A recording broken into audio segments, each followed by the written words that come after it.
मसला एक इद्दत का है। शौहर के मरने के बाद बीवी के ऊपर अपने इस्लाम में 4 महीने 10 दिन की इद्दत रखी गई। कुरान शरीफ में भी इसका जिक्र है। 4 महीने 10 दिन तक इद्दत करे। इद्दत का मतलब यह है कि 4 महीने 10 दिन तक इस इद्दत के पीरियड में अगर निकाह करना चाहती हो तो दूसरा निकाह नहीं कर सकती।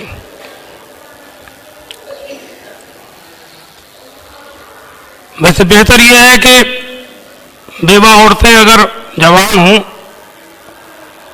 और उनकी निकाह की मर्जी हो तो इद्दत के बाद में उनका निकाह हो जाना बेहतर रहता। अपने इस्लाम में निकाह को अच्छा समझा गया है। ज़िना, बदकारी, बेहयाई, अय्याशी, इसको बहुत बुरा माना गया है। और निकाह को इस्लाम में हुजूर ने फरमाया कि निकाह आधा ईमान है। जिसने निकाह कर लिया उसने अपने आधे ईमान को बचा लिया, आधे के लिए और कुछ करे।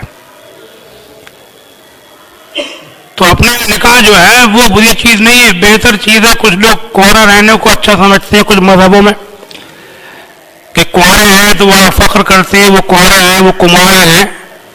लेकिन इस्लाम में कुंवारा रहना बिला खास जरूरत के, बिला खास मजबूरी के अच्छा नहीं है। लड़की हो तो लड़के, बल्कि इस्लाम में निकाह को अच्छा समझा गया।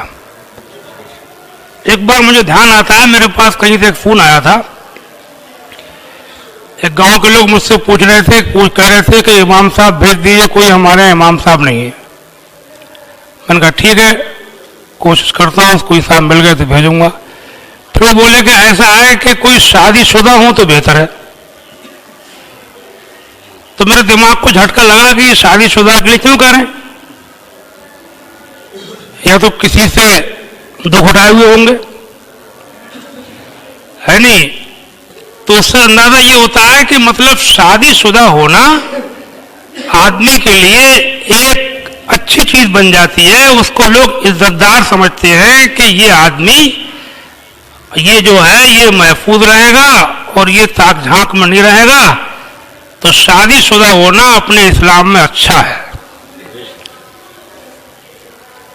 समझे नहीं? बाद जगह बेवा औरतों को लोग कुछ मजहबों में मनहूस समझते हैं कि रात का चेहरा देख लिया तो कहते हैं दिन भर के शगुन खराब हो जाएंगे, रात को बुरा मानते हैं। हालांकि अपने इस्लाम में बेवा औरतों को मनहूस समझना ये गलत है। अल्लाह के रसूल सल्लल्लाहु अलैहि वसल्लम ने, मैं समझता हूँ, ऐसी रिवाजों को मिटाने के लिए जो पहला निकाह फरमाया था वो सैयदा खदीजा से फरमाया था, जो खुद बेवा औरत थी। समझे आप? तो जहां तक हो, बल्कि मेरा मशवरा ये रहता है कि ये जो आजकल माहौल बन गया है कि शादी करेंगे तो भारी करके, वरना करेंगे ही नहीं। ऐसी पालेंगे जवान लड़के लड़कियों को, पालते रहेंगे कि इतने पैसे हों तो शादी करें। ये सब इस्लाम के खिलाफ शैतान के काम हो रहे हैं। होना ये चाहिए कि लड़के लड़कियां जवान हों तो उनकी शादी में जल्दी करना चाहिए, हल्की हो। जितनी शादियां हल्की होंगी उतनी ज्यादा होंगी।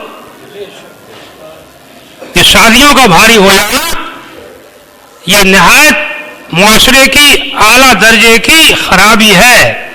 निकाह कम होंगे, गुंडागर्दी ज्यादा होगी। निकाह ज्यादा होंगे, गुंडागर्दी कम होगी। समझे आप? मैं इस टाइम निकाह के मौजू पर बोलना नहीं है, मैंने तकीरें इस मौजू पर बहुत की हैं। इस वक्त तो सिर्फ एक इद्दत की बात आ गई थी कि बेवा औरत अगर अंदाजा ये लग जाए, अगर नहीं चाहती है तब तो कोई बात नहीं है, लेकिन अगर अंदाजा लग जाए कि वो निकाह चाहती है, किसी जरिए से पता लग जाए और जवान औरत है, तो उसके लिए गैर शादीशुदा रहने से उसका निकाह हो जाना बेहतर है। भले से किसी ऐसे आदमी घर में चली जाए कि जहां पहले से बीवी हो, तब भी इस्लाम में इसे कोई बुरा नहीं माना गया है। औरत का आजाद रहना, आवारा रहना, उससे जो है वो किसी के बंधन में बंध जाना, एक आड़ बन जाना, ये बेहतर रहता है। बेनिकाह होना जो है वो एक ऐब माना जाता है कि अगर आदमी बगैर बीवी का आया, बीवी बगैर शौहर की है, तो आदमी किसी औरत से बात भी कर रहा है, कोई जरूरी बात भी कर रहा है, किसी घर पे भी जा रहा है, तब भी लोग शक कर रहे हैं। عورت اگر بیوہ ہے, اگر اس کے پاس اس کو کوئی کسی سے بات بھی کر رہی ہے, کسی گھر پہ بھی جا رہی ہے, کسی ضرورت سے جا رہی ہے کسی کے, تب بھی لوگ شک کریں گے اس سے کوئی آ رہا ہے, چاہے کام سے ہی آیا ہو, پھر بھی لوگوں کی نظریں ادھر جائیں گی. تو اس طریقے سے یہ بیوہ ہونا, غیر شادی شدہ ہونا, یہ جو ہے یہ ایک معیوب ہے. اور آدمی عورت جب شادی شدہ ہوتے ہیں تو ان کی عزت محفوظ ہو جاتی ہے اور ان کی طرف شک کی سوئی کم گھومتی ہے. اس لیے فرمایا قرآن میں ہن لباس لکم وانتم لباس لہن, عورتیں تمہارا پردہ ہیں, تم عورتوں کا پردہ ہو, آڑ ہو. سمجھا؟ تو عدت 4 مہینے 10 دن کی ہے. 4 مہینے 10 دن تک پہلا حکم تو عدت میں یہ ہے کہ اگر نکاح کرنا چاہتی ہے تو اس پیریڈ میں نہیں کرے گی, اس کے بعد ہی ہوگا. اس میں ہوگا تو بہت بڑا حرام ہوگا. عدت میں ایک زیادتی یہ ہوتی ہے, میرے پاس کئی فون آئے اس قسم کے کہ عورت کو یہ تو مسئلہ ہے کہ گھر میں رہے, باہر نہ نکلے, لیکن بعض جگہ کچھ کٹملے لوگ اور کچھ عورتوں میں جو مفتی ہو جاتی ہیں, یہ اتنی سختی کرتی ہیں کہ کوٹھریوں میں بند کر دیتی ہیں. سب جاڑا پڑ رہا ہے, دھوپ میں تک نہیں بیٹھ سکتی, آنگن میں نہیں آ سکتی, بند کر دیں, پردے ڈال دیں, یہ سب غلط ہے, جہالت ہے. بس یہ ہے کہ گھر میں رہے, گھر میں چاہے آنگن میں رہے, چاہے برانے میں رہے, چاہے چھت پہ رہے, چھت پہ بھی جا سکتی, بے پردگی نہ ہو, سمجھے. تو کوٹھریوں میں بند کر دینا عدت میں یہ جہالت ہے, زیادتی ہے, ظلم ہے. گھر میں کہیں بھی رہ سکتی ہے. ابھی میرے پاس ایک فون آیا تھا کہ اپنے علاقے سے کہ وہ پڑا, اس کو سخت سردی تھی, دسمبر والی, جنوری والی, اس میں اس کو پردے ڈال کے اندر سردی میں ڈالے پڑے ہیں اور کہنا کسی کا مان نہیں رہے. قرآن میں فرمایا گیا یرید بکم اللہ الیسر ولا ارید بکم العسر, اللہ تمہارے ساتھ آسانی چاہتا ہے, سختی نہیں چاہتا. قرآن میں فرمایا گیا لا یکلف اللہ نفسا الا وسعها, اللہ کسی جان پر اس کی طاقت سے زیادہ بوجھ نہیں ڈالتا. سمجھا؟ اذا فرمایا ما جعل علیکم فی الدین من حرج, اللہ تعالیٰ نے دین میں تنگی نہیں رکھی. سمجھا؟ باہر نکلنا منع ہے, لیکن کوئی بہت خاص ضرورت ہو تو باہر بھی نکل سکتی ہے. جیسے ایسی بیماری ہے کہ بغیر نکلے علاج نہیں ہوگا,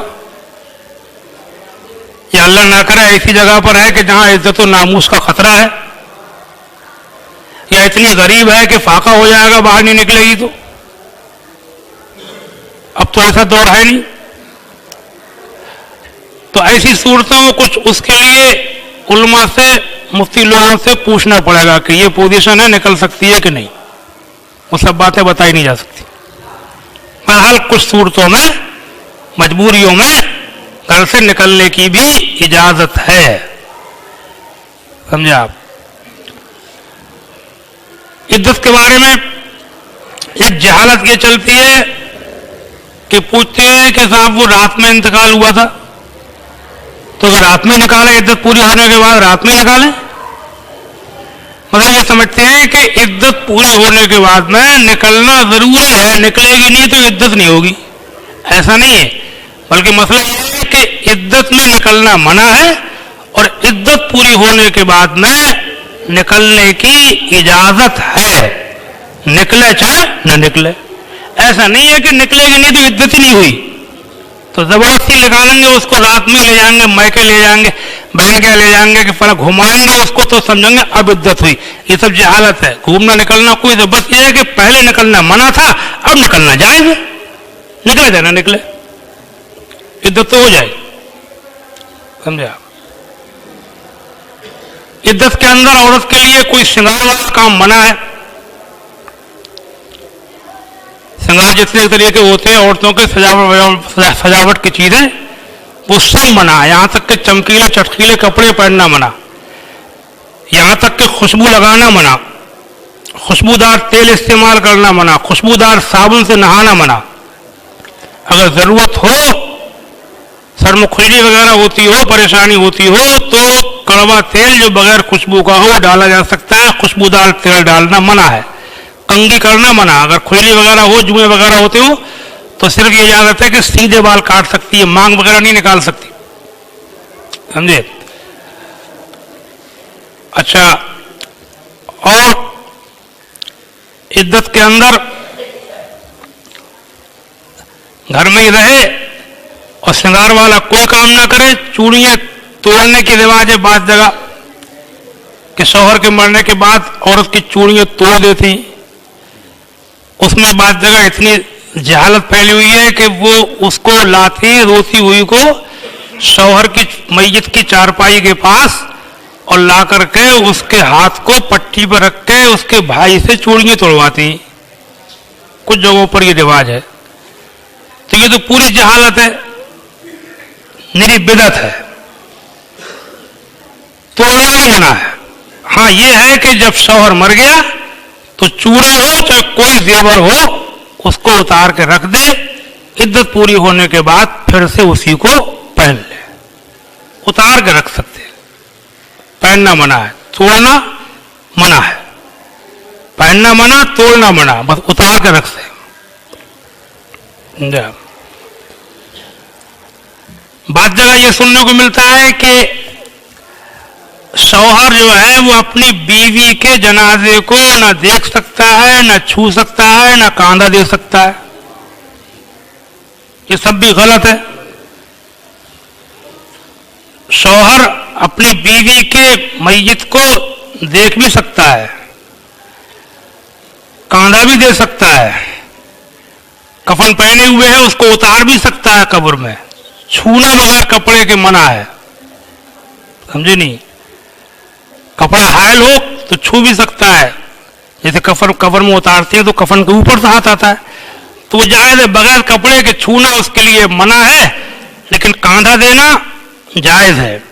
शौहर अपनी बीवी के जनाजे को कांधा दे सकता है, देख भी सकता है, समझे आप।